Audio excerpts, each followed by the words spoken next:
Hi everyone, it's me and my little regeneration tree here. How are you? Today we'll have a shorter session where we'll briefly discuss emotions and, of course, work with the flower because that's what matters most, in my opinion. This is the manifestation of your individuality. Although you know I don't like to view things from a perspective of separation, you are everything. You are the roots of your family. You are the trunk without which you couldn't live, just as you couldn't live without your parents. Of course, you are also the branches, your body that supports you. You are your manifestation in the physical and emotional plane, but in the end, the flower of your life is what truly matters. I find great joy in conducting all these sessions where I explain my method to you. I'm delighted, first of all, that you are interested, and I am very happy for the idea of this little tree explaining the concepts. It is not at all difficult to perceive things systemically. Without roots, the trunk could no longer draw its sap. Energy would not reach it. We couldn't work therapeutically only at the level of the flower. Everything is interconnected, and I'm very happy that we are on this journey together. After almost 15 years of practice in psychotherapy, my mentor and professor, Anka, says that, in her opinion, the body holds most of the answers for healing. Her training in EMDR and especially her first love, constellations, and working with groups have shown her very clearly how efficient trauma processing is when you work with the body. The regeneration method merges multiple therapeutic approaches. She believes that the somatic realm is our foundation here on earth. Only after that, moving from the branches, do we reach the flower. And our body has many answers, of course, in close connection with our thoughts. Julie asks me if emotions are related to thoughts. Of course, they are related to thoughts, and we'll discuss that a bit if you'd like. However, a lot of what we inherit from our family is reflected in our body. I have a more complex working method. I also work in the realm of the source, that is, the self. But let's focus now on the body and emotions. It's important to ask ourselves how our body feels being with us. Can it be relaxed? Do we control it or push it to its limits? Unfortunately, in our society, we've encouraged this separation from the body, as if the soul and body were not one and the same. I believe that the movements of the soul first occur in the body. That's how I start all my work, by identifying the sensation in the body. It's the same in my group workshops. The body shows us where the blockages are. Movement starts to occur in the body because it speaks to us to keep us alive. Think about it. All the movements inside our body are creative movements. Think about it every time you cut your hand. Someone does the repair for you. When your stomach hurts, it happened to me today, I simply talk to my stomach, sending it my love and thank it for what it does for me. Think about how many cells in your body support you, how your heart supports you, how all your organs support you. That's a lot of creative movement in our bodies. Whenever something happens to us and we hurt ourselves, a healing process automatically begins. This process is set in motion through movements in our body. Where do these movements come from? Of course, they come from a spiritual power, connected equally and especially to each of us, the self. Can we find more love than in these internal movements within our body? Can you imagine how much love is involved every time you lie down to sleep? When you go to sleep, someone takes care of you, restructuring your cells.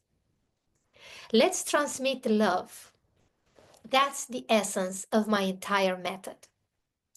If you want to sum it up, it's about saying yes to all your emotions And if you can, sending love to those emotions.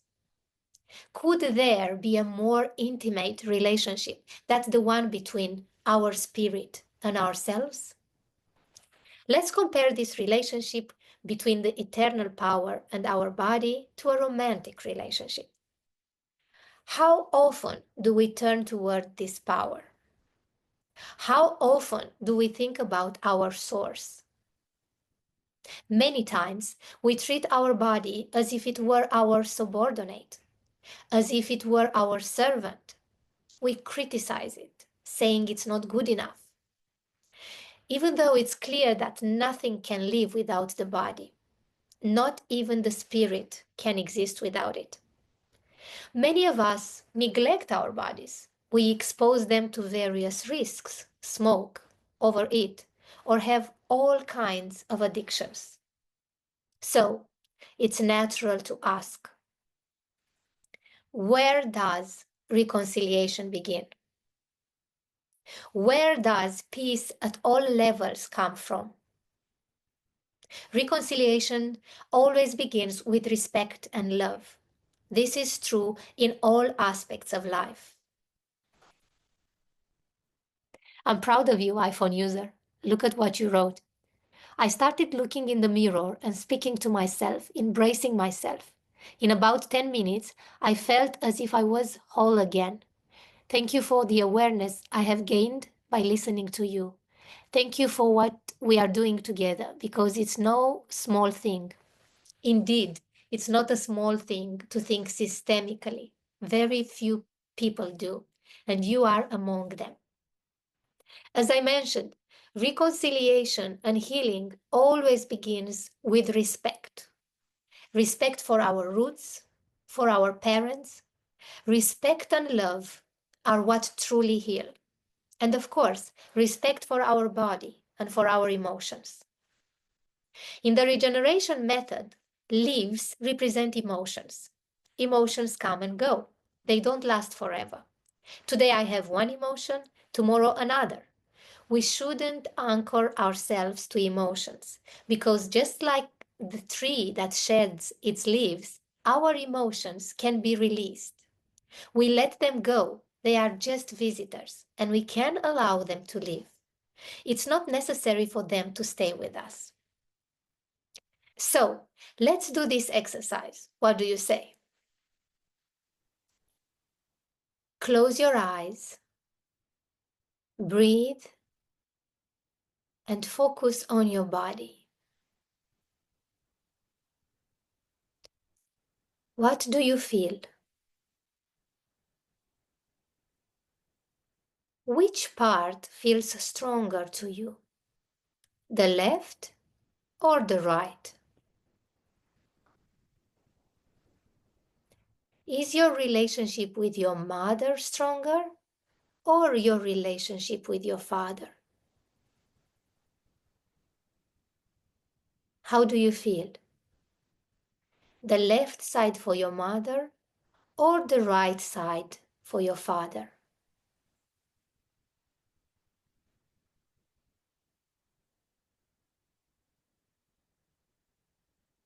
How was it?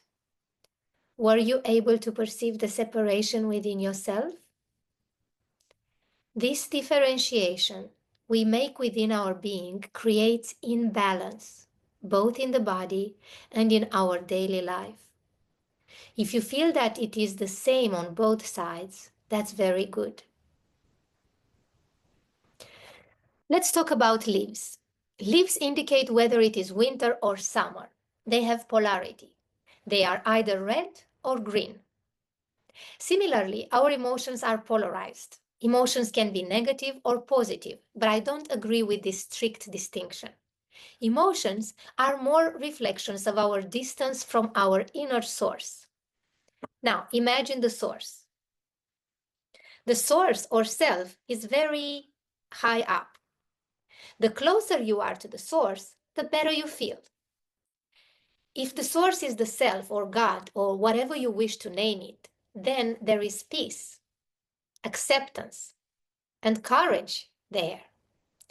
Below, there are pride, anger, fear, depression, apathy, and shame.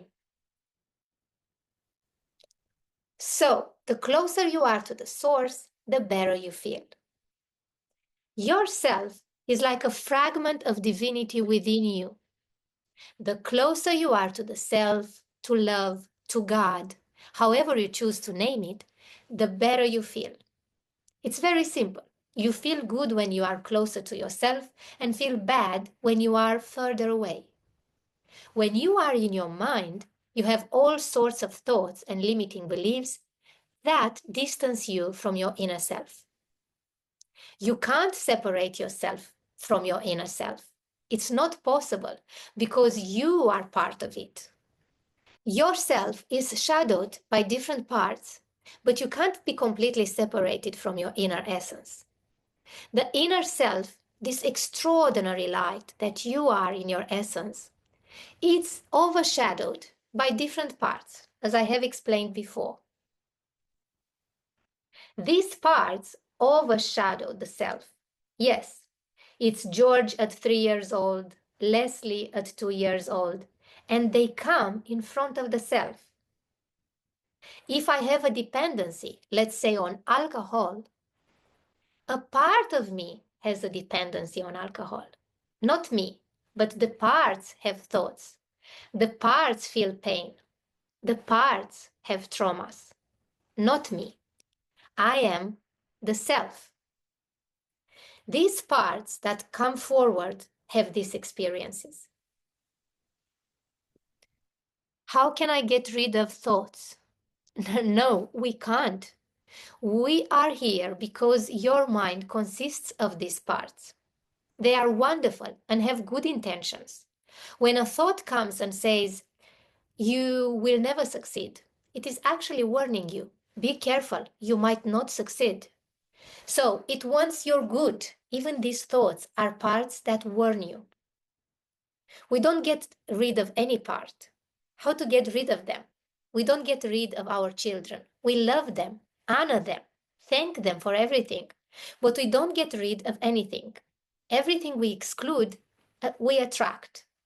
We don't get rid of it. The idea is not to calm down, but to accept everything that comes, all emotions. We accept all the little leaves and let them go. Let's see. How do we relate to those who are happy and joyful, but for example are serial criminals or abusers? Someone who is at the level of the self cannot be a criminal or an abuser. So it means that they feel good, meaning they have a relatively positive emotion, but it doesn't mean they are up there. That person could not be in a position of abuser. The self would enter into the scheme, and so on. Let's do an exercise on how to let emotions go away. Do you want to work with me? Choose an emotion that you have felt recently and also something unpleasant.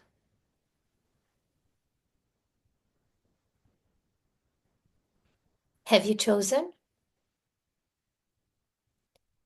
Bring it into your body. Think about it. Bring it into your body.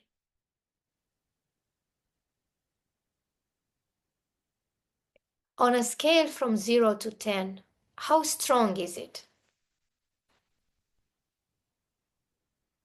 It can be any emotion. Think about it.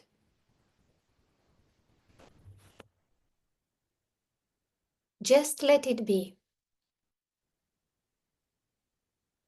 A bit more, and a bit more,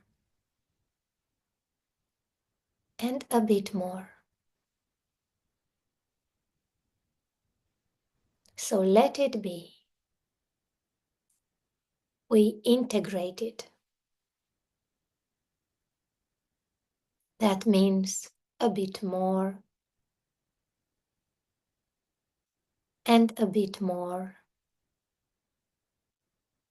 and a bit more.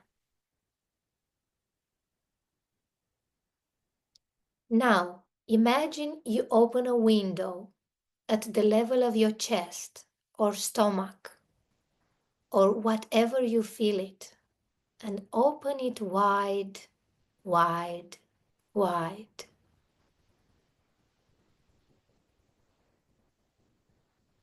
Now let it go.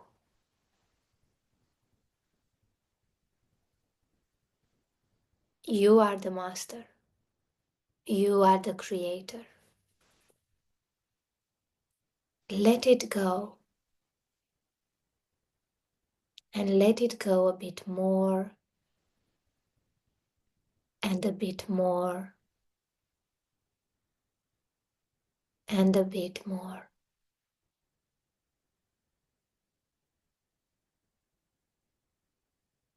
And a bit more